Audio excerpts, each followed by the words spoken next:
Bismillahirrahmanirrahim. Assalamualaikum warahmatullahi wabarakatuh. Waalaikumsalam warahmatullahi wabarakatuh. Alhamdulillah wassalatu wassalamu ala Rasulillah wa ala alihi wa man istanna bi sunnatihi ila yaumil qiyamah ba'd. Bapak Ibu jamaah yang kami muliakan, alhamdulillah syukur kita kepada Allah Subhanahu wa taala. Kembali kita berjumpa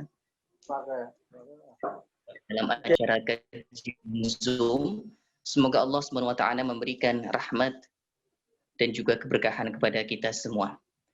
Bapak, Ibu, dan jamaah yang kami muliakan, insya Allah malam hari ini kita akan membersamai dalam tema kajian sirah nabawiyah dengan judul berkat doa Nabi Anas bin Malik menjadi kaya. Insya Allah kajian sirah nabawiyah pada malam hari ini akan disampaikan oleh Ustadz Agus Andrianto LC. Kepada beliau kami persilahkan. Jazakallah khairan. Assalamualaikum warahmatullahi wabarakatuh. Alhamdulillah nahmaduhu ta'ala wa nasta'inuhu wa nastaghfiruh wa na'udzu billahi min syururi anfusina wa sayyiati a'malina. Man yahdihillahu fala mudhillalah wa man yudlil fala hadiyalah. Wa asyhadu an la ilaha illallah wahdahu la syarikalah wa asyhadu anna Muhammadan abduhu wa rasuluh sallallahu alaihi wa ala alihi wa sahbihi wa man sara ala nahjihi ila yaumil qiyamah. Amma ba'd. Jamaah kaum muslimin wal muslimat, bapak-bapak, ibu-ibu, ini kami mengucapkan lagi jazakumullahu khairan katsira atas Bapak Ibu sekalian meluangkan waktu untuk menghadiri kajian secara daring yang kita adakan secara rutin Nur Ramadan Surabaya. Alhamdulillah pada pertemuan hari Jumat yang lalu kita membahas tentang Ihtazal Arsh Rahman limauti Sa'ad bin Mu'adz. Jadi arsy-nya Allah itu berguncang karena kematian Sa'ad bin Mu'adz. Maka kajian kali ini kita akan masuk lagi tentang sirah dari sahabat Rasulullah Sallallahu Alaihi Wasallam, karena mereka ini adalah orang-orang yang sudah mendapatkan rekomendasi, orang-orang yang sudah mendapatkan pengakuan dari Rasulullah Sallallahu Alaihi Wasallam. Sebagaimana Rasulullah SAW bersabda, khairul quruni qarni. Sebaik-baik generasi adalah generasiku, yaitu generasi para sahabat. Bapak Ibu yang kami muliakan, mungkin kenapa pendekatan kita lebih ke sahabat? Karena dengan kita mengikuti sahabat, ini lebih dekat ke kita secara sifat. Karena sahabat ini adalah manusia biasa seperti kita.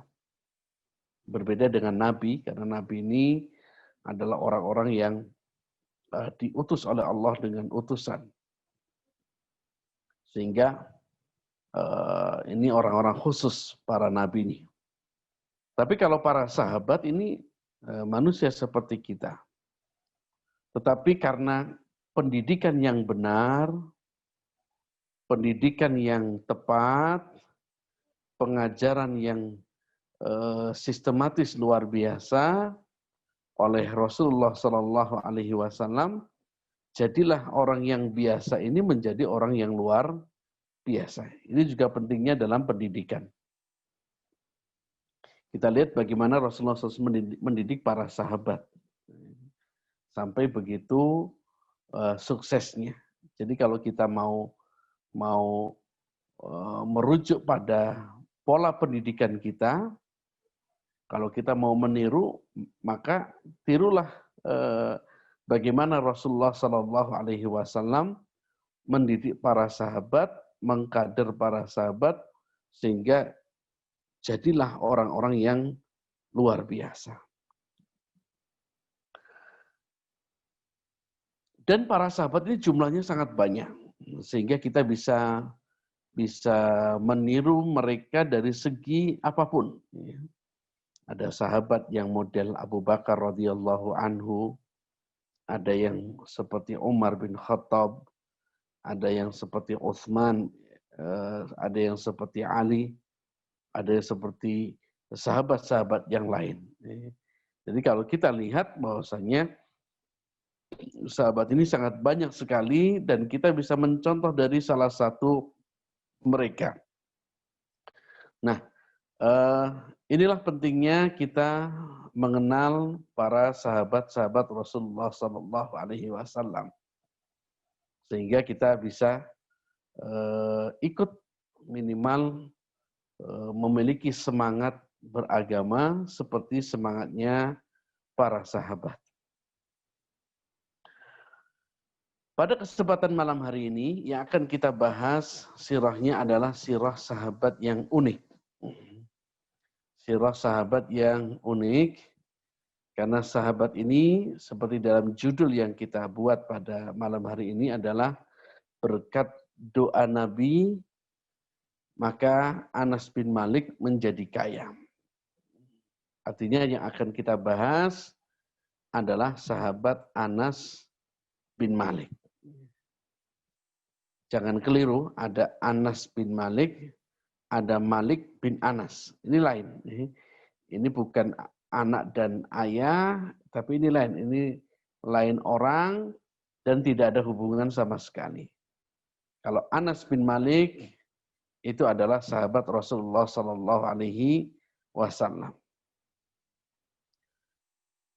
Dan judul yang kami ambil adalah sebagaimana doa Rasulullah SAW, dan ini beberapa kali diucapkan oleh Rasulullah SAW. Di mana Rasulullah SAW beliau bersabda dalam hadis yang diriwayatkan oleh Imam Bukhari dan juga Imam Muslim dalam kitab sahihnya, di mana Rasulullah SAW mengatakan Allahumma rzuqhu malan wa waladan wa barik lahu. Allahumma rzuqhu malan wa waladan wa barik lahu. Ya Allah, berikan rizki berupa harta yang banyak dan keturunan yang banyak kepada Anas, wa barik lahu, dan berkahi harta dan keturunannya. Ini doa Rasulullah SAW. Dalam doa yang lain, Rasulullah SAW juga berdoa kepada Anas, mendoakan Anas bin Malik dengan doa, ya Allah, perbanyak hartanya, perbanyak keturunannya, dan berikanlah keberkahan atas harta dan keturunannya, dan panjangkan umurnya, waghfir lahu, dan ampuni dosanya. Ini dalam riwayat yang lain ditambahkan dengan panjang umur dan diampuni dosa-dosanya. Bapak Ibu yang kami muliakan, sebelum kita membahas fadilah, keutamaan, kedudukan sahabat Anas bin Malik radhiyallahu anhu, patut kita mengenal dulu terlebih dahulu siapa Anas bin Malik. Siapa Anas bin Malik? Anas bin Malik bin Mudhar Al-Ansari. Kalau kita bicara Al-Ansari, itu berarti beliau dari orang Ansor. Artinya beliau asli orang Madinah. Nah, dahulunya beliau dari Al-Khadraj, dari kabilah Khadraj. Kemarin sudah saya sampaikan, di Madinah ada dua kabilah yang besar yang dulu saling berperang, yaitu kabilah Aus dan kabilah Khadraj. Nah, Anas bin Malik ini termasuk dari kabilah Khadraj. Al-Ansari, yaitu dari orang Madinah. Anas bin Malik radhiyallahu anhu ini lahir 10 tahun sebelum hijrah. Berarti ketika Rasulullah SAW hijrah ke Madinah, umur Anas bin Malik kira-kira 10 tahun. Artinya masih kanak-kanak.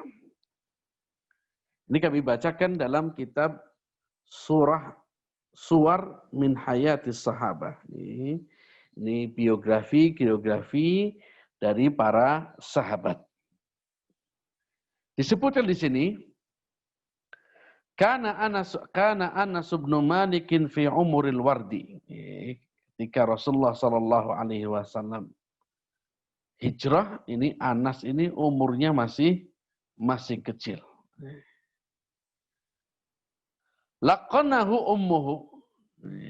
Jadi Anas ini masuk Islam sejak kecil. Jadi ketika umur sejak kecil, ibunya Anas ini sudah masuk Islam. Seperti sahabat kemarin, yaitu Sa'ad bin Mu'adz, yang dia masuk Islam atas dakwahnya Mus'ab bin Umair. Jadi ketika Nabi datang, orang-orang Madinah sudah banyak yang masuk Islam. Nah, termasuk diantaranya adalah Anas bin Malik. Nah, Anas bin Malik ini yang memasukkan Islam adalah ibunya sendiri. Jadi ketika itu ibunya cerita kepada Anas bin Malik, Rasulullah seperti apa, Rasulullah orangnya baik, Rasulullah itu orangnya penyayang, beliau itu wajahnya tampan, dan lain sebagainya. Sehingga apa yang ada dalam gambaran Anas bin Malik, anak kecil ini sangat mengidolakan sosok Rasulullah Sallallahu Alaihi Wasallam. Sampai-sampai disebutkan di sini, wa kam tamannal ghulamu shaghir an yamdi ila nabihi fi Makkah. Di sini Anas pernah batin saking senangnya dengan cerita ibunya tentang sosok Rasulullah, saking senangnya dengan Nabi Muhammad Sallallahu Alaihi Wasallam, Anas pernah membatin, saya pengen ke Mekah sendiri ketemu Nabi. Nah inilah kalau tergantung orang tua, kalau bapak ibu ceritanya cerita sahabat, ya nanti anaknya juga senangnya dengan sahabat seperti ini. Anaknya Pak Eka, jadi senang dengan para sahabat. Jadi kalau diceritakan sahabat, tapi kalau kita senangnya Batman, kita senang ceritanya cerita hayalan gitu, ya anak kita juga nanti akan senangnya tokoh-tokoh yang seperti ini. Nah, berbeda dengan Anas bin Malik radhiyallahu anhu, ketika masih kecil, itu ibunya sudah mulai mendakwahkan. Nah, lalu kemudian Anas tertarik dan sangat bangga sekali dan mengidolakan Rasulullah Sallallahu Alaihi Wasallam. Sampai kemudian Anas bin Malik radhiyallahu anhu berkeinginan untuk menemui Rasulullah di Makkah. Jadi Bapak Ibu bisa bayangkan anak kecil yang sudah mengerti idola, itu ya angan-anganannya bagaimana nanti kalau saya pergi ke Mekah sendiri ketemu yang namanya Rasulullah Sallallahu Alaihi Wasallam. Jadi Anas bin Malik sejak kecil beliau sudah diajarkan syahadat, masuk Islam sejak pertama kali Islam masuk ke kota Madinah. Dan yang mensyahadatkan adalah ibunya sendiri. Jadi setelah ibunya masuk Islam melalui dakwah sahabat Mus'ab bin Umair, kemudian anaknya juga diajak untuk bersyahadat. Bagaimana dengan ayahnya? Ayahnya Anas bin Malik, ini sebagian riwayat menyatakan bahwa ayahnya Anas, yaitu Malik, Malik ini meninggal dalam keadaan yang tidak beriman. Karena ketika Anas masih kecil, itu dia sudah tidak ada. Jadi Anas ini termasuk anak yatim.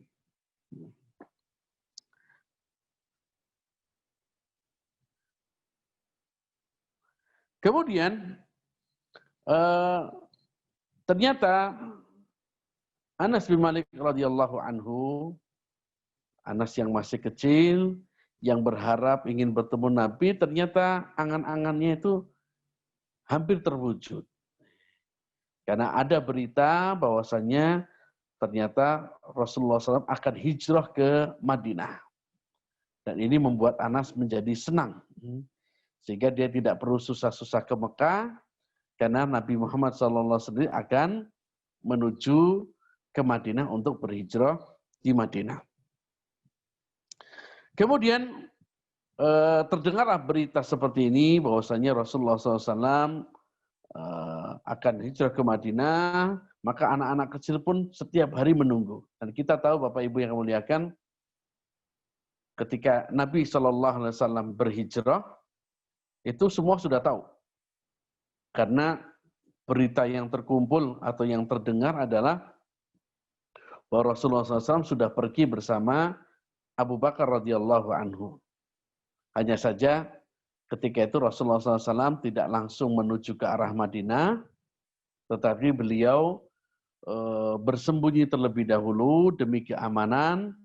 Beliau bersembunyi di Gua Thur atau Jabal Thur. Baru setelah itu beliau hijrah ke Madinah.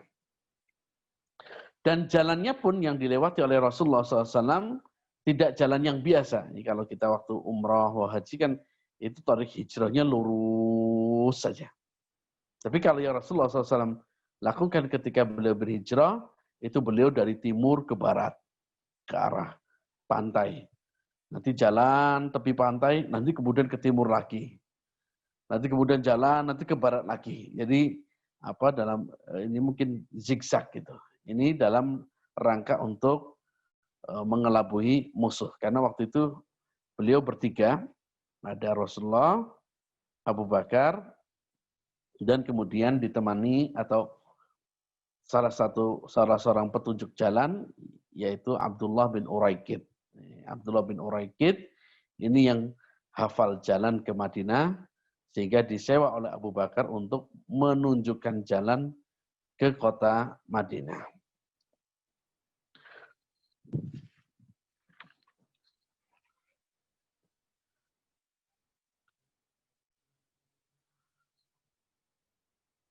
Wa fi dzati sabahin syadiyyin anda, ketika pagi hari, ini sudah mulai setiap hari ditengok nggak datang, pada kecewa. Besok lagi ditengok belum datang. Besok lagi ditengok sampai akhirnya suatu pagi datanglah berita dari seseorang yang mengatakan bahwasanya Rasulullah dan sahabatnya telah datang.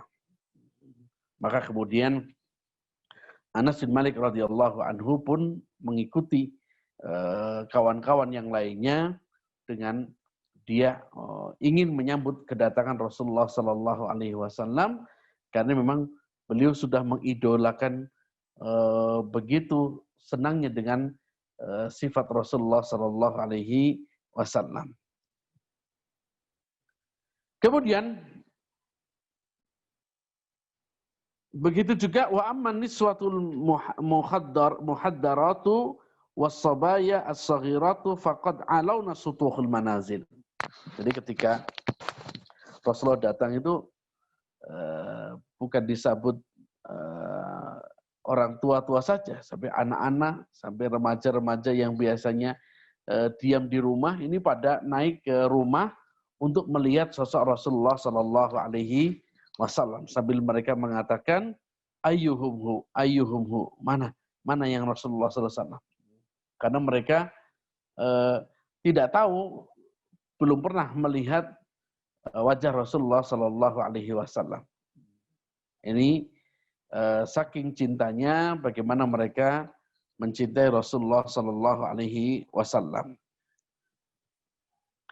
Kemudian Bapak Ibu yang kami muliakan, ketika Rasulullah SAW datang beberapa hari di kota Madinah, maka ibunya yang bernama Ummu Sulaim, nama aslinya ada yang mengatakan Al-Humaisa, ada yang menyebutnya Rumaisa, ada Rumaisa, ada yang menyebutnya Humaisa. Ini adalah nama atau dari ibunya Anas bin Malik radhiyallahu anhu. Ketika beberapa hari Anas bin Malik radhiyallahu anhu diajak oleh ibunya untuk mendatangi Rasulullah sallallahu alaihi wasallam. Lalu beliau mengatakan, "Summa hayyitin Nabi sallallahu alaihi wasallam wa qalat ya Rasulullah." Kemudian aku menemui Rasulullah sallallahu alaihi wasallam, ini kata Rumaisa, kata ibunya Anas. Aku menemui Rasulullah SAW dan aku katakan, ya Rasulullah, lam yabqa rajulun wa lam ra'atun minal ansar illa waqad athafaka bi tuhfatin. Ibunya mengatakan, ya Rasulullah, tidak ada laki-laki satupun, tidak ada perempuan satupun yang ada di kota Madinah kecuali sudah memberikan hadiah kepadamu. Jadi biasa kalau ada tamu, yang satu yang mungkin dia punyanya mungkin makanan, dikasih hadiah Rasulullah makanan. Kemudian yang punyanya pakaian, Rasul diberikan pakaian. Hampir semua sahabat memberikan oleh-oleh atau memberikan hadiah kepada Rasulullah Sallallahu Alaihi Wasallam, baik wanita ataupun laki-laki. Wa inni la ajidu ma uthifuka bihi ghaira ibni hada. Kata Rumaisa, hanya saja saya ini seorang janda. Saya ini seorang janda sendiri dan aku tidak punya apa-apa, tidak punya harta. Sehingga aku tidak bisa memberikan hadiah kepadamu. Kecuali ini, sambil nunjuk anaknya yang masih umur 10 tahun, yaitu Anas bin Malik. Ini hartaku satu-satunya ya Rasulullah. Yaitu anak kecil ini, namanya Anas bin Malik. Kemudian ibunya mengatakan, fakhudhu falyakhdimka ma syi'ta. Maka ya Rasulullah SAW, aku hibahkan, aku wakafkan. Ambil anakku ini dan jadikan dia pembantumu. Suruh dia apa yang engkau mau, suruh dia. Jadi Rasulullah SAW itu juga ditawari pembantu, yaitu Anas, untuk kebutuhan-kebutuhan Rasulullah Sallallahu Alaihi Wasallam. Dan kalau kita lihat, Bapak Ibu yang muliakan, Rasulullah SAW ini bukan orang yang segala sesuatu dilakukan sendiri. Kadang-kadang beliau ada khusus, ada seorang sahabat khusus yang biasanya untuk merawat kendaraan-kendaraannya Rasulullah SAW, ngurus kendaraannya istri-istri Nabi. Ya mungkin kalau kita supir lah. Ya, Rasul juga punya supir. Dan juga Rasulullah juga punya pembantu. Ya, pembantu. Jadi di sini boleh seseorang memiliki pembantu. Jadi tidak ada masalah. Bahkan Rasulullah SAW, kalau kita memiliki pembantu dengan meniatkan seperti Rasulullah SAW, maka ini sesuatu yang berpahala. Rasulullah juga punya bodyguard. Jadi kadang-kadang ketika di Madinah itu ada sahabat Rasulullah Shallallahu Alaihi Wasallam yang tugasnya itu mendampingi kemanapun Rasulullah SAW kalau dalam kota. Ya, kalau kita ya yang biasa ngawal ustadz ada banser, ada kokam. Nah, ini ada di zaman Rasulullah Shallallahu Alaihi Wasallam. Salah satunya adalah Abu Musa al-Ash'ari. Abu Musa al-Ash'ari ini adalah sahabat Rasulullah SAW yang bertugas untuk menjaga Nabi. Sebagaimana disebutkan dalam sebuah hadis, ketika Rasulullah Sallallahu Alaihi Wasallam sedang dalam kebun, beliau ketika musim panas itu beliau punya kebiasaan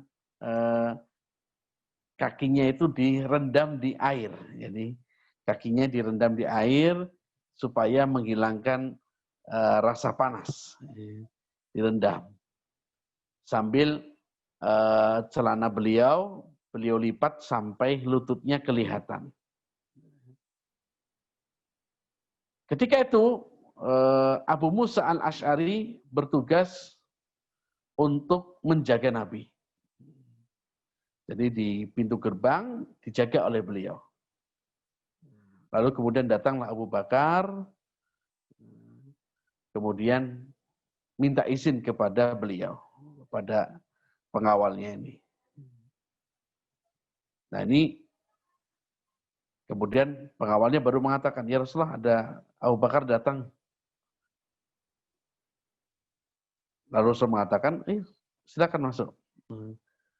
Kemudian ada lagi datang Umar, minta izin, tolong saya mau izin masuk. Maka kemudian Abu Musa al-Ash'ari meminta izin pada Rasul. Dan demikianlah Rasulullah SAW memiliki pembantu-pembantu yang bekerja. Jadi beliau tidak mengerjakannya semata-mata sendiri. Bahkan ini sunnah, jangan sampai orang selalu apa-apa saja dikerjakan sendiri. Padahal dia bisa untuk mempekerjakan orang supaya mendapatkan pekerjaannya. Jadi ini Rasulullah SAW datangi ibunya Anas dan diberikan hadiah supaya Anas ini menjadi pembantunya Rasulullah Shallallahu Alaihi Wasallam. Dan akhirnya Bapak Ibu yang muliakan, Anas bin Malik radhiyallahu anhu, beliau tinggal bersama Rasulullah Shallallahu Alaihi Wasallam. Ini bisa dibayangkan ketika seorang yang sedang mengidolakan tiba-tiba dapat kesempatan untuk hidup bersama. Sehingga kalau kita lihat Bapak Ibu yang muliakan, Anas bin Malik ini wajar kalau beliau termasuk 3 besar sahabat yang meriwayatkan hadis. Jadi ada Abu Hurairah, kemudian ada Abdullah bin Abbas, Abdullah bin Umar, Abdullah bin Abbas, kemudian yang ketiga adalah Anas bin Malik radhiyallahu anhu. Ini beliau termasuk sahabat yang paling banyak meriwayatkan sebuah hadis. Kenapa demikian? Karena beliau 24 jam bersama Rasulullah SAW. Rasulullah kemana beliau ikut. Rasulullah ketika beliau mau ngambil atau beliau naruh sendal, nanti yang nata adalah Anas bin Malik. Beliau mau ganti baju, yang mengambilkan bajunya adalah Anas bin Malik. Sehingga Anas bin Malik sangat wajar sekali jika beliau orang yang memiliki pengaruh dalam masalah hadis. Karena beliau hampir banyak meriwayatkan hadis, khususnya hadis yang berkaitan dengan rumah tangga Rasulullah Sallallahu Alaihi Wasallam. Karena memang Anas bin Malik itu bersama Rasulullah Sallallahu Alaihi Wasallam. Kemudian Fakanat muddatu sohbatihi lahu asyra sanawat kamilatin. Jadi Rasulullah SAW bersama Anas, Anas menjadi pembantu Rasulullah selama 10 tahun. Jadi Anas menjadi pembantu Rasulullah SAW 10 tahun. Jadi kira-kira ketika Rasulullah wafat, Anas ini sudah berusia 20 tahun. Karena ketika Nabi datang, Anas usianya ada yang mengatakan 9 tahun, ada yang mengatakan 10 tahun. Dan Anas bersama Nabi itu selama 10 tahun. Sehingga kira-kira ketika Rasulullah SAW meninggal, Anas ini masih muda. Masih berumur 20 tahun.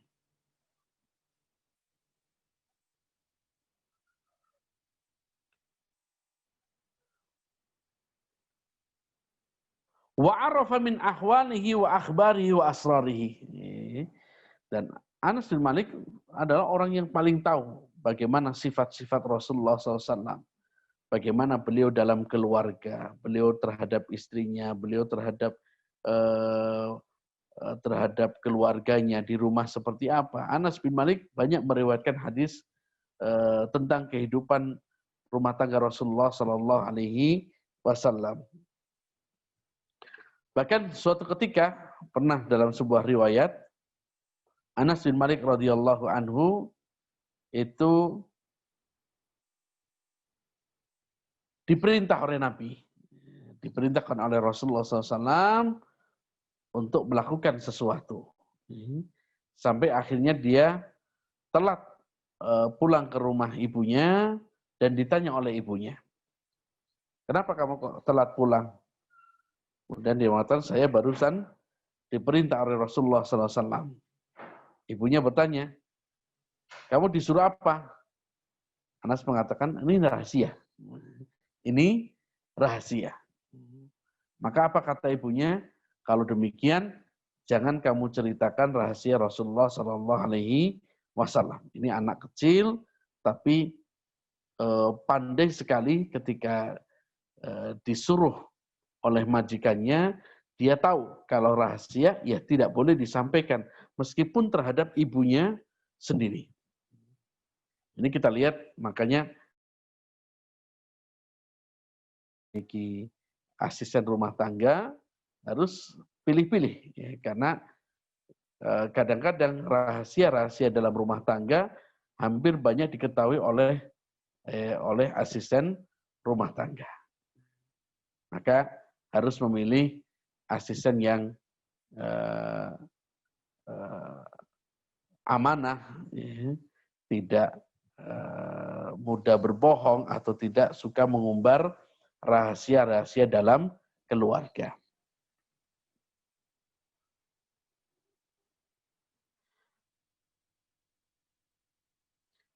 Nah, Anas mengatakan ini bagaimana kita tahu sifat Rasulullah SAW ini tentunya dari orang yang paling dekat. Anas mengatakan, "Kana Rasulullah sallallahu alaihi wasallam min ahsanin nasi khuluqan." Orang yang paling baik akhlaknya. Wa arhabihim sadran. Orang yang paling dadanya itu paling lebar, artinya tidak mudah marah. Jadi Rasulullah SAW adalah orang yang tidak mudah untuk emosi. Tidak mudah marah. Beliau menceritakan, "Faqad arsalani yauman lihajatin fakharajtu." Rasulullah SAW pernah menyuruhku untuk sesuatu. Maka aku pun pergi. Wa qasadtu sibyanan yal'abuna fis-suq. Jadi ketika itu tiba-tiba ada anak-anak yang sedang bermain di pasar. Karena Anas juga masih kecil, masih 10 tahun. Kemudian lihat teman-temannya kok lagi pada mainan, ya mungkin kalau sekarang ya lagi mainan petak umpet atau lagi mainan apa, gerombol-gerombol seperti itu, maka si kecil Anas ini bukannya dia mengerjakan perintah Nabi, malah dia ikut bermain bersama anak-anak. Walam adhab ila ma amaroni, dan aku tidak melaksanakan perintah Rasulullah SAW. Falamma sirtu ilaihim sya'artu bi insan yaqifu khalqi. Nah, ketika sedang main asik, dia merasakan kayak di belakang ada orang nih. Di belakang ada orang yang sedang berdiri dan memegang bajunya Anas. Kemudian faltafattu fa idza Rasulullah sallallahu alaihi wasallam yatabassam. Maka aku nengok ke belakang dan ternyata orang tadi itu adalah Rasulullah sallallahu alaihi wasallam. Beliau sambil memegang bajuku sambil beliau tersenyum. Di sini kita lihat, mungkin kalau kita ada pembantu disuruh beli apa, terus malah ngobrol, terus kita datangi dia masih ngobrol, mungkin kita akan marah. Tapi lihat Rasulullah SAW ketika Anas radhiyallahu anhu dia sedang bermain dengan kawan-kawannya, Rasulullah hanya yatabassam. Beliau hanya tersenyum sambil mengatakan, ya Unais, ya Unais. Unais itu Anas kecil. Jadi kalau ada Anas itu kan besar, Anas. Tapi kalau Anas kecil itu panggilannya Unais. Itu panggilan untuk rasa apa ya? Rasa kasih sayang. Jadi seperti kalau kita memanggil anak itu ada namanya khusus, tapi kita panggil dia dengan tole kalau laki-laki, atau kita panggil dengan do kalau dia perempuan. Ini adalah panggilan kasih sayang. Maka sama, ketika Rasulullah SAW melihat Anas sedang bermain, beliau tidak panggil dengan kata-kata Anas, tapi beliau mengatakan ya Unais. Ya Unais, artinya wahai Anas kecil. Unais ini Anas kecil. Seperti kalau Umar, lalu kalau dikecilkan namanya Umair. Jadi dari Umar jadinya Umair, jadi Umar kecil. Atau ini panggilan-panggilan untuk sebuah kasih sayang. Rasul mengatakan, ya Unais, adzahabta haitsu amartuka? Apakah engkau sudah melakukan apa yang aku perintahkan? Kemudian fartaqabtu wa qultu na'am. Sambil lari, Anas sambil mengatakan, ya saya berangkat sekarang. Ya saya berangkat sekarang. Ini dhahibun al-an ya Rasulullah. Sekarang saya berangkat ya Rasulullah. Nah ini, tapi beliau tidak marah. Beliau tidak marah. Maka selama Anas bin Malik ini bersama Nabi 10 tahun, apa komentar Anas? Apa komentar Anas terhadap majikannya, yaitu Rasulullah SAW? Beliau mengatakan, wallahi laqad khadamtuhu asra sinin. Demi Allah, aku telah menjadi pembantu Nabi, ngewangi Nabi itu selama 10 tahun. Ini tidak waktu yang sedikit. Biasanya kalau ada pembantu kok nggak kerasan, ini biasanya majikannya juga kurang bisa bersosialisasi dengan pembantu dengan baik. Tapi ada juga orang-orang yang Masya Allah jadi asisten rumah tangga sudah 30 tahun. Ini bahkan biasanya bisa jadi kayak sudah menjadi keluarga sendiri. Nah, Anas bin Malik radhiyallahu anhu beliau mengatakan, wallahi laqad khadamtuhu asra sinin. Aku sudah membersamai Nabi, menjadi asisten Nabi selama 10 tahun. Beliau yang ngambilkan minum Nabi, beliau yang ini kan Nabi, beliau sudah lakukan selama 10 tahun, berkhidmat kepada Rasulullah sallallahu alaihi wasallam. Lalu apa kata Anas? Fama qala li syai'in sana'tuhu. Belum pernah Nabi mengatakan, Anas, kenapa kamu tidak melakukan ini? Atau Rasulullah mengatakan, kenapa tidak kamu kerjakan ini? Atau kenapa kamu kerjakan ini? Tidak pernah. Di Rasulullah SAW salah satu sifat kenabian Nabi adalah beliau memiliki sifat yang terpuji. Sifat yang terpuji. Wa innaka la'ala khuluqin azim. Dan sungguh pada dirimu wahai Rasulullah SAW ada khuluq yang azim. Akhlak yang besar. Dan ini bagian daripada mukjizat. Jadi kalau kita lihat Bapak Ibu yang kemuliakan, kalau di buku-buku kita taunya mukjizat itu yang rodok super-super. Seperti tongkat jadi ular. Kemudian ini mukjizat. Ya itu mukjizat. Tapi sebenarnya kalau Nabi Muhammad SAW mukjizatnya banyak. Dan hampir semua mukjizat para nabi itu dimiliki oleh Rasulullah SAW. Tapi ada mukjizat-mukjizat yang berupa bukan seperti itu. Salah satunya adalah mukjizat berupa akhlak. Berupa akhlak Rasulullah SAW. Coba kita mungkin jadi majikan selama 10 tahun tidak pernah menegur. Maksudnya, kok kamu nggak melakukan ini? Kamu nggak melakukan ini. Kenapa kamu lakukan ini? Hampir kita tidak bisa. Mesti kalau misalkan dipanggil 3 kali nggak datang, ya minimal kita marah. Kalau misalkan kita melakukan sesuatu yang tidak sesuai dengan keinginan majikan, maka biasanya marah. Nah, itu kita. Tapi Rasulullah SAW tidak pernah. Kata Anas, belum pernah sekalipun Rasulullah SAW menegur yang berkaitan dengan pekerjaan sebagai asisten beliau.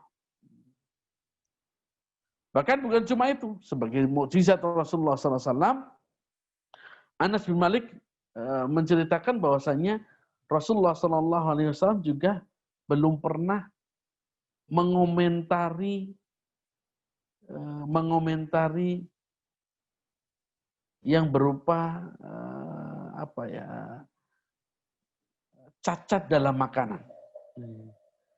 Kalau kita, mohon maaf, kasinan, kepedesan, itu biasanya mesti komentar. Apalagi kalau istri nanya, gimana, enak enggak? Mau jujur, bagaimana? Mau tidak jujur, juga bagaimana? Padahal kalau kita tahu dalam hadis, termasuk bohong yang diperbolehkan, dusta yang dibolehkan adalah dusta suami istri dalam rangka untuk menambah rasa cinta. Ini boleh. Ini yang harus dicermati Bapak Ibu sekalian. Dusta yang dalam rangka untuk menumbuhkan rasa cinta. Misalkan istrinya baru beli jilbab, lalu nanya, ini cocok gak saya? Wow, cocok sekali. Itu meskipun dalam diri kita saja nih, ini warnanya nggak cocok. Tapi dalam rangka untuk nyenengke, itu boleh. Nah ini yang dimaksud dengan dusta yang diperbolehkan. Ada dusta yang diperbolehkan. Selain 2 ini, dusta hukumnya haram. Selain dusta ini, bohong itu hukumnya haram. Dusta yang pertama tadi, dusta suami istri dalam rangka untuk menumbuhkan rasa cinta dan kasih sayang. Itu boleh. Ditanya, gimana rasa masakannya?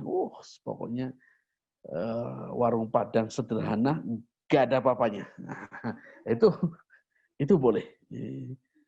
Ditanya, ini kasinan? Enggak, ini pas pokoknya.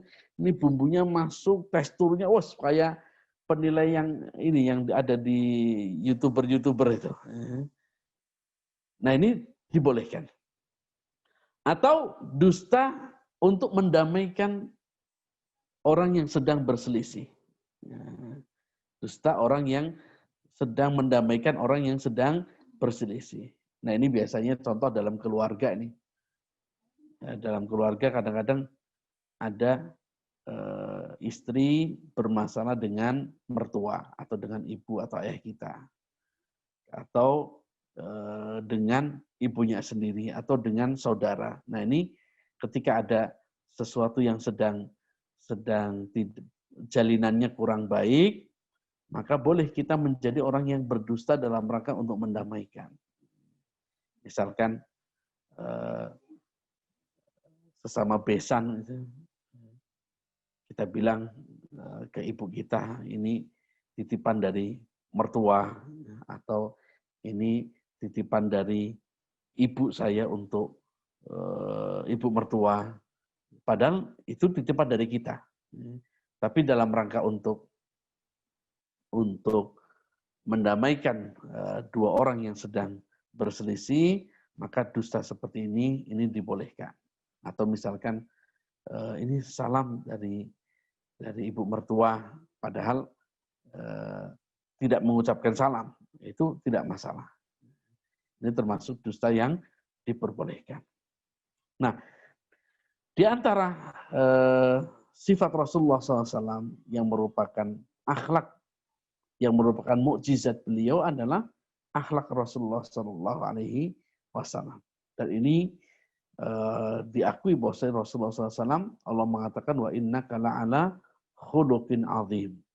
Dan Rasul itu memiliki akhlak yang paling agung, yang paling besar. Dan itu bukan, ternyata Rasulullah SAW memiliki akhlak seperti itu bukan hanya ketika sudah jadi nabi. Sampai sebelum jadi nabi pun orang-orang masyarakat Mekah sudah tahu Muhammad itu akhlaknya baik.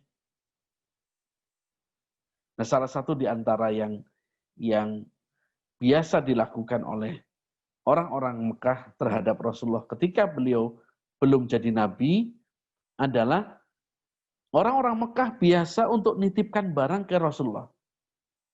Karena apa? Mereka tahu Muhammad ini orang yang paling amanah. Tidak ada orang yang paling amanah di Mekah kecuali Muhammad. Maka mereka kalau menitipkan barang, menitipkan uang, menitipkan apa, nitipnya ke Rasulullah SAW. Dan pasti amanah. Sampai ketika beliau sudah jadi nabi, dan mereka memusuhi Rasulullah SAW, itu pun mereka masih nitip barang. Jadi kalau malam nitip barang, besok pagi dia tetap musuhi. Tapi Rasulullah SAW tetap saja menerima titipan-titipan mereka.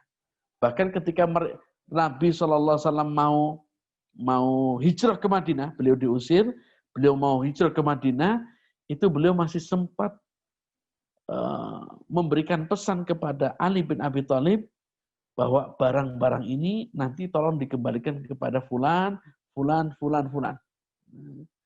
Padahal beliau sudah mau dibunuh.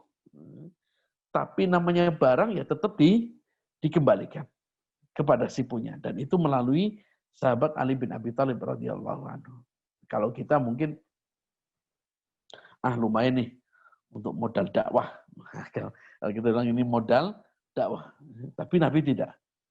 Karena ini adalah amanah, maka meskipun beliau dalam keadaan yang dizalimi, tetap saja beliau mengembalikan amanah itu kepada pemiliknya. Kemudian di antara pengakuan Anas bin Malik radhiyallahu anhu terhadap Rasulullah SAW, Anas mengatakan,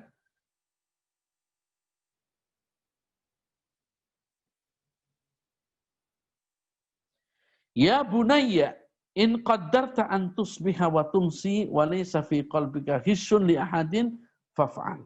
Kata Anas, Rasulullah pernah berpesan kepadaku, "Ya bunayya." Jadi kadang-kadang Rasulullah SAW memanggilnya ya Unais, ya Anas, kadang-kadang dengan ucapan ya bunayya, wahai anakku. Ini bahasa-bahasa yang apa ya, ada bahasa rasa kasih sayang dan rasa cinta.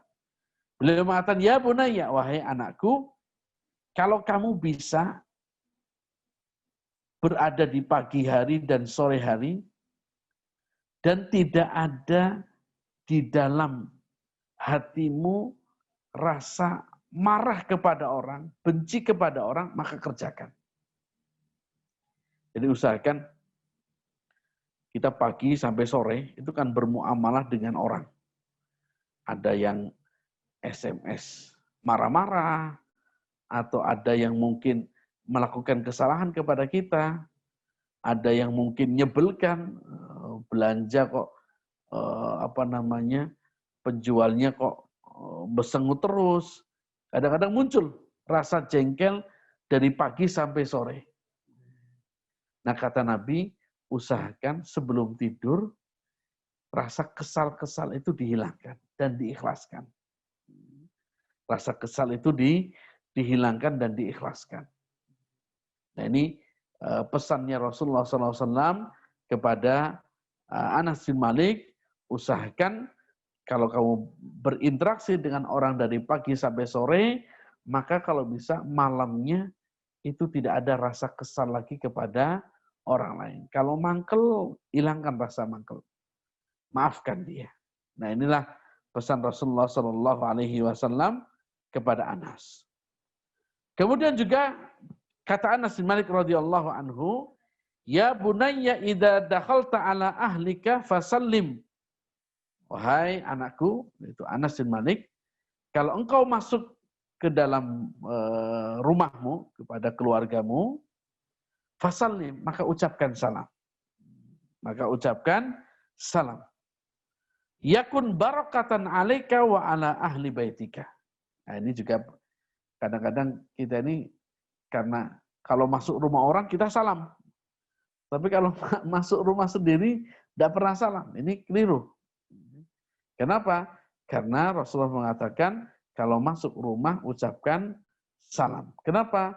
Karena dalam salam itu akan memberikan barokah untuk rumahnya dan barokah untuk penghuni rumah. Ya, saya kira Bapak Ibu senang kalau rumahnya didoakan mendapatkan barokah. Kemudian Asa Anas bin Malik ba'da wafati Rasulullah SAW nayyifan wa thamanina ama. Rasulullah SAW, Anas bin Malik radhiyallahu anhu itu hidup setelah Rasulullah SAW meninggal itu 100 tahun lebih. Ada yang mengatakan umur Anas bin Malik itu adalah 103 tahun. Ada yang mengatakan umurnya Anas bin Malik itu adalah 107 tahun. Nah, Bapak Ibu yang saya muliakan, di antara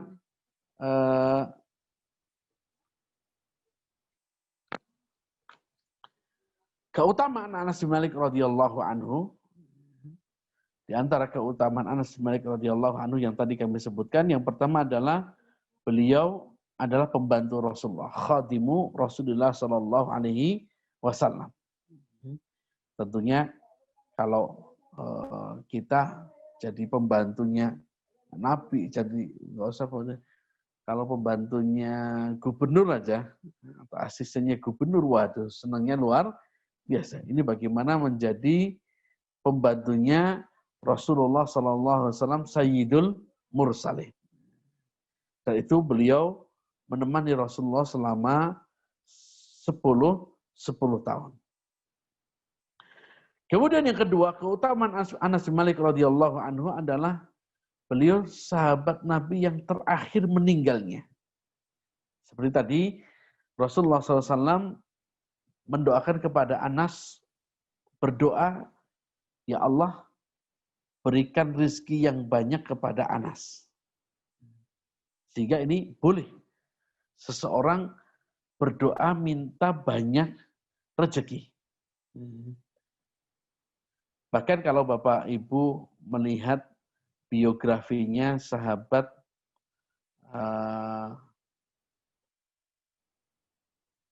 Sa'ad bin Ubadah. Sa'ad bin Ubadah itu ada doa yang mungkin manjur dari sahabat Sa'ad bin Ubadah. Jadi Sa'ad bin Ubadah ini sahabat yang kaya raya. Sahabat ini kaya raya. Hampir setiap hari dia ngasih makan orang Madinah. Jadi rumahnya itu isinya jamuan makan. Ya, kayak sekarang ada orang buka warung gratis. Itu setiap hari. Setiap hari orang-orang miskin pada datang ke rumahnya Sa'ad bin Ubadah untuk makan. Dan beliau itu lakukan continue, terus. Salah satu rahasianya apa? Ketika ditanya, doanya apa? Beliau mengatakan, ini doanya agak ekstrim ya, agak sedikit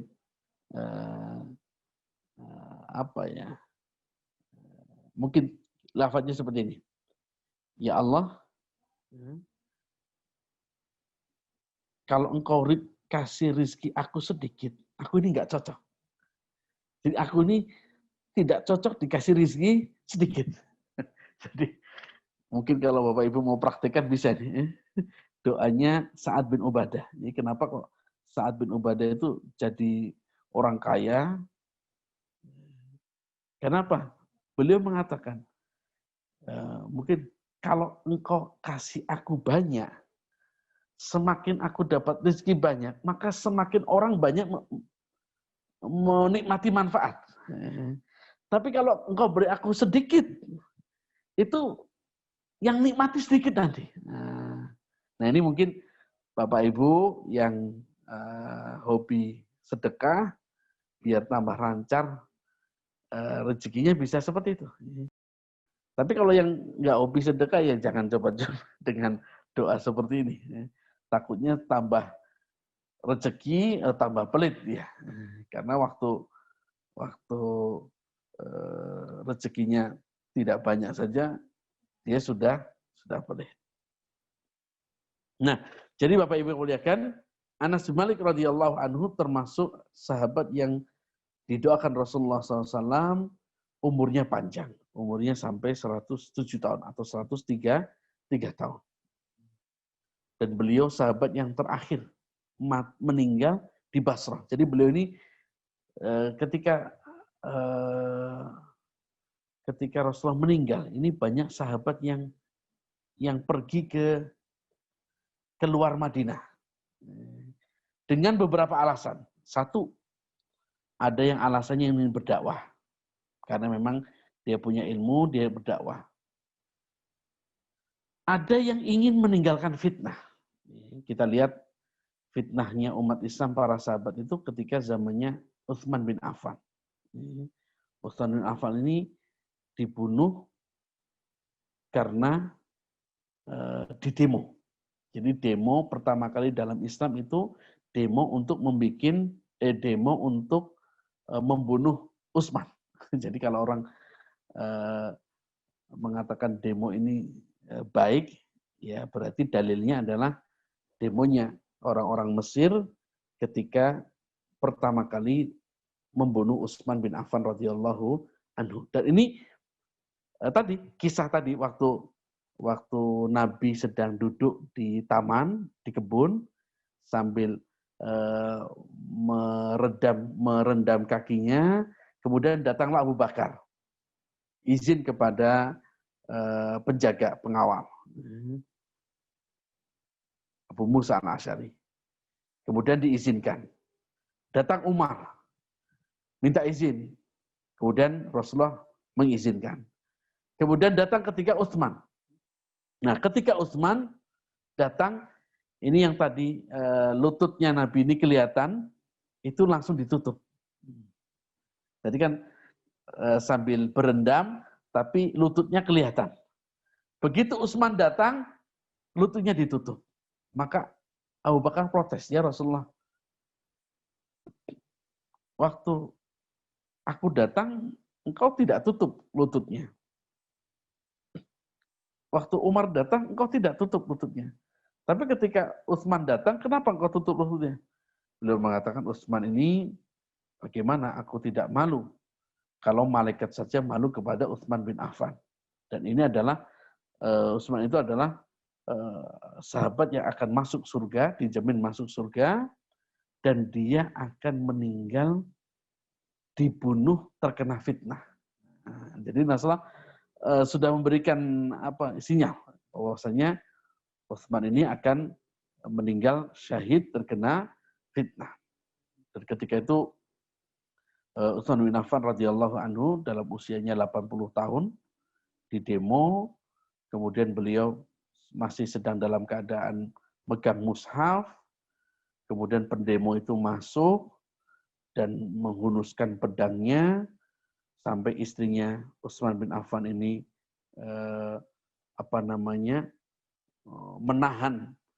menahan pendemo ini sampai jarinya istrinya Utsman itu sampai putus. Dan kemudian Utsman akhirnya dibunuh. Gimana?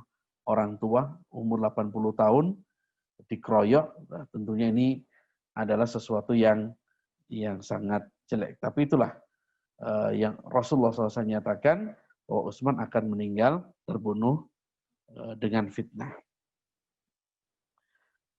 Dan sahabat Anas bin Malik ini meninggal di Basrah, di daerah Basrah, Irak, di Irak.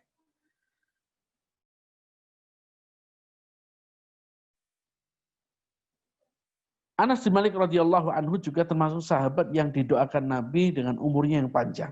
Nah, ini tadi sudah kami sampaikan umurnya sampai 100 tahun lebih. Karena Rasulullah SAW meminta kepada Allah, ya Allah, panjangkan umurnya, berkahi rezekinya, dan juga ampuni dosanya. Maka termasuk sahabat Anas bin Malik ini yang banyak mendapati sampai terakhir sahabat-sahabat sudah pada meninggal semua, tinggal beberapa orang saja, termasuk salah satunya adalah Anas bin Malik radhiyallahu anhu. Kemudian berikutnya salah satu keutamaan daripada sahabat Anas bin Malik radhiyallahu anhu adalah beliau selain hartanya banyak, kemudian juga didoakan berkah oleh Rasulullah Sallallahu Alaihi Wasallam. Makanya hartanya Utsman ini, subhanallah, kaya raya. Anas bin Malik ini kaya raya. Disebutkan dalam riwayat, beliau itu punya kebun kurma.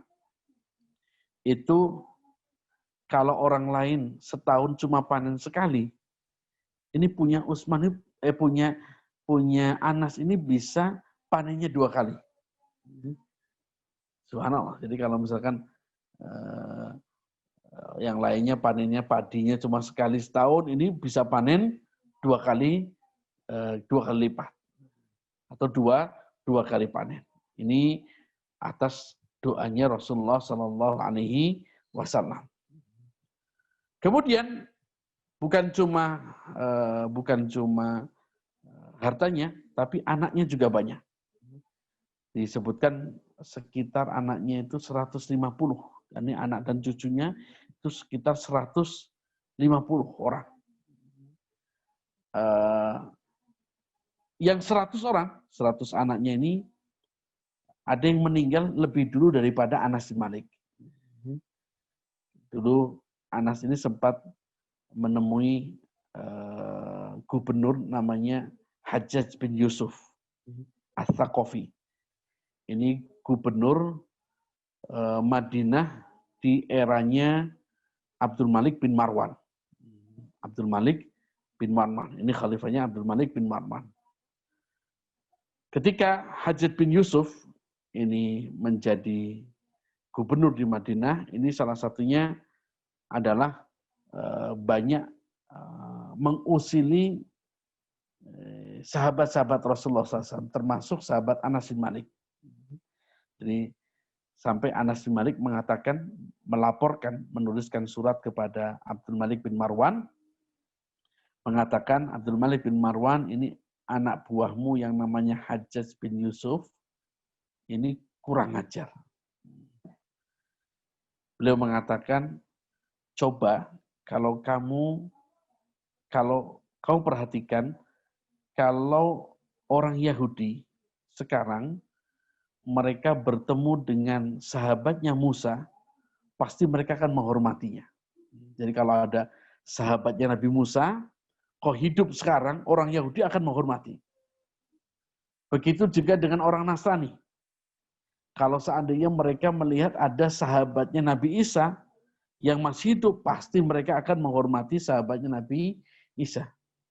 Nah ini anak buahmu yang namanya Hajjaj bin Yusuf, yang kamu tunjuk dia sebagai gubernur di Madinah, ini dia sudah berani kurang ajar kepada saya, dan saya itu adalah sahabatnya Rasulullah Shallallahu Alaihi Wasallam.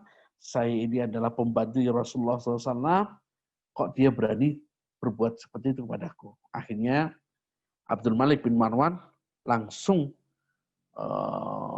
menegur Hajjaj bin Yusuf dan mengatakan, kamu tidak boleh bermasalah lagi dengan Anas bin Malik.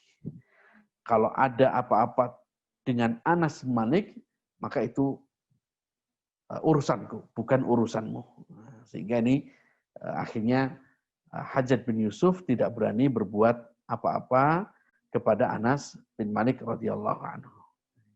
Jadi Bapak Ibu yang muliakan, inilah perjuangan sahabat Anas bin Malik radhiyallahu anhu yang luar biasa, sangat indah sekali.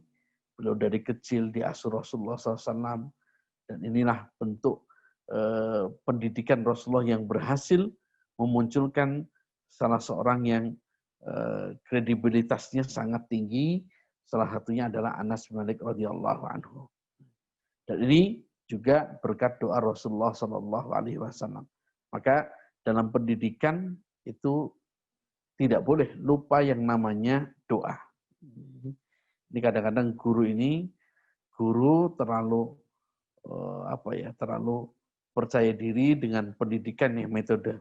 Tapi lupa banyak guru yang tidak mendoakan anak didiknya. Maka khususnya di masa-masa seperti ini, harusnya guru mungkin dalam sholat tahajudnya ya sebut satu persatu ini nama-nama muridnya supaya nanti jadi murid yang baik, murid yang berbakti dan lain sebagainya.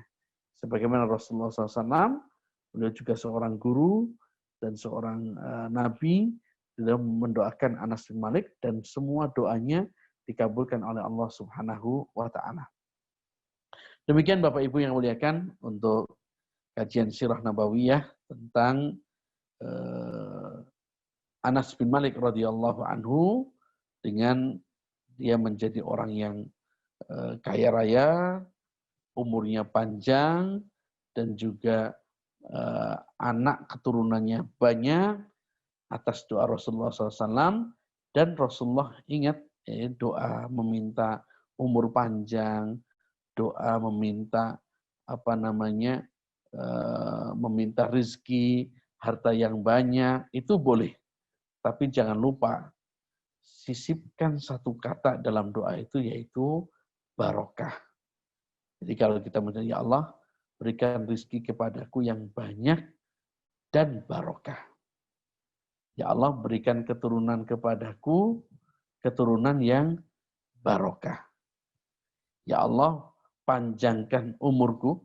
Ini kadang-kadang yang masih melakukan ulang tahun, yang sebagian umat Islam masih merayakan ulang tahun, kemudian atau yang rodo Islami dikit ya Yaumul Milad, padahal ya sebenarnya sama saja Yaumul Milad dengan ulang tahun. Kalau kita mau mendoakan orang lain, itu selipkan. Semoga panjang umur dan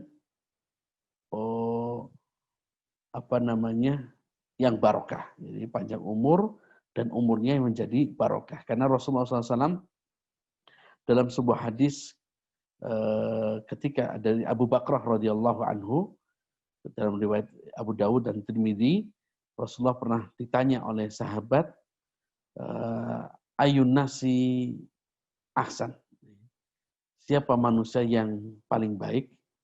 Nabi menjawab, man tola umruhu wa kathura amaluhu. Siapa yang mereka orang yang paling baik adalah yang umurnya panjang dan amal solehnya tambah banyak. Kemudian ditanya lagi, siapa orang yang paling jelek? Nabi menjawab, orang yang paling jelek adalah man tola umruhu, barang siapa yang umurnya panjang tapi dosanya semakin banyak. Seharusnya orang yang sudah berumur, sudah pensiun, ini harus meninggalkan sesuatu yang tidak bermanfaat dan dia lebih fokus kepada akhirat. Meskipun anak muda juga tetap sama, karena mati itu tidak harus tua. Cuma kalau sudah tua, itu lebih mendekati pada kematian. Demikian Bapak Ibu yang muliakan, mudah-mudahan kajian ini bermanfaat bagi kita semua. Insya Allah nanti kajian berikutnya hari Senin, materinya adalah tafsir Quran. Dari saya cukup sekian. Wassallallahu ala nabiyina Muhammadin wa ala alihi wasallam wa akhiru da'wana alhamdulillahirabbil alamin. Saya kembalikan kepada hostnya, Ustaz Masya, kami persilahkan. Jazakumullah khairan katsiran. Alhamdulillah Bapak Ibu dan jamaah semuanya, telah kita simak bersama sebuah kisah dari sahabat Nabi Sallallahu Alaihi Wasallam, Anas bin Malik radhiyallahu anhu. Semoga dari kisah yang telah disampaikan dan kita mendengar bersama menjadi wasilah dalam semangat ibadah kita kepada Allah Subhanahu wa taala. Bapak Ibu dan jamaah yang dimuliakan, insyaallah kita akhiri bersama dengan membaca doa kafaratul majlis. Subhanakallahumma bihamdika asyhadu an la ilaha illa anta astaghfiruka wa atubu ilaik. Wa akhiru da'wana alhamdulillahirabbil alamin. Jazakumullahu khairan katsiran. Assalamualaikum warahmatullahi wabarakatuh.